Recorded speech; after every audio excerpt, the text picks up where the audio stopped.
میری بات تو سنو۔ وہ پچھلے 15 منٹ سے اس سے بات کرنے کی کوشش کر رہا تھا۔ مجھے نہیں سننی تمہاری کوئی بھی بات۔ وہ خفا تھی۔ یار میں مصروف تھا۔ وہ واقعی مصروف تھا۔ ہاں تو رہو مصروف۔ وہ اسے پیچھے چھوڑ کر آگے چلی گئی تھی۔ اتنا ہینڈسم لڑکا تمہارے پیچھے پیچھے یوں مال میں پھرے تمہیں اچھا لگے گا؟ اس نے پیچھے سے ہی آواز لگائی۔ اسے یوں لوگوں میں رانیہ کے پیچھے جانا عجیب لگ رہا تھا۔ سب ان کو ہی دیکھ رہے تھے۔ تو کس نے کہا اتنے ہینڈسم لڑکے سے کہ وہ میرے پیچھے آئے؟ اس نے مڑے بغیر کہا۔ وہ کاسمیٹکس کی دکان میں داخل ہو گئی۔ میں کل چلا جاؤں گا۔ اس نے رانیہ کو منانے کی آخری کوشش کی تھی۔ وہ واپس آئی۔ اس نے سن لیا تھا۔ گفکی بڑھ گئی تھی۔ اگر تمہیں جانا ہی تھا تو آئے کیوں تھے؟ وہ اس کے سامنے کھڑی تھی۔ تمہاری یاد آ رہی تھی۔ وہ اسے اب بھی منانے کی کوشش کر رہا تھا۔ جھوٹ۔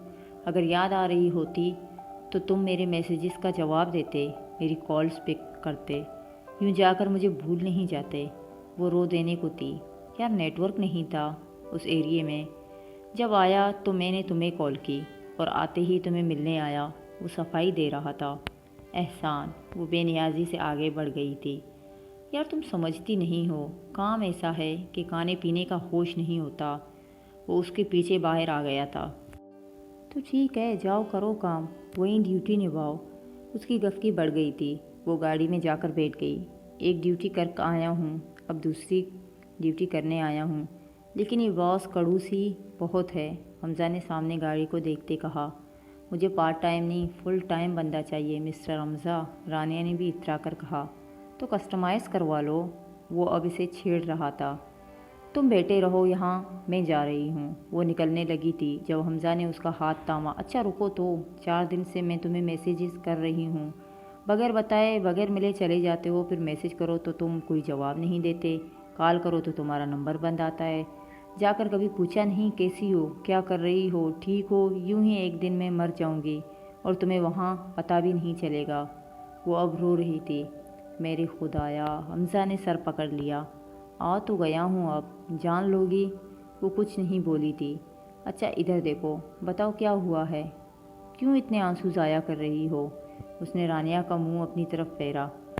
حمزہ 2 سال ہونے کو ہیں ہماری انگیجمنٹ کو، اب مجھے اپنے ساتھ لے جاؤ، یہاں میری جان اٹکی رہتی ہے، ہر وقت عجیب سا ڈر لگا رہتا ہے۔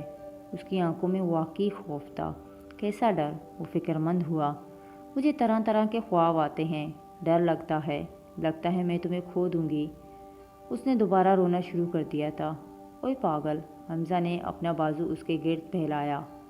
تم سمجھ نہیں رہے ہو، مجھے اب تمہاری ضرورت ہے۔ وہ ضد کر رہی تھی۔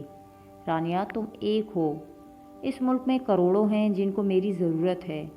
وہ اسے سمجھا رہا تھا۔ ان کروڑوں کو بچاتے اگر تم نے مجھے کھو دیا تو؟ حمزہ کے بازو کو دونوں ہاتھوں سے تھامے رانیہ نے اپنے خدشات کا اظہار کیا۔ رانیہ اب اس کا چہرہ حمزہ کے ہاتھوں میں تھا۔ میں اللہ کی راہ میں نکلا ہوں۔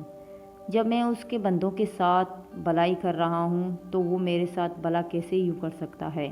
اس کی آنکھوں میں ایمان کی چمک تھی۔ اب تم پریشان ہونا چھوڑ دو۔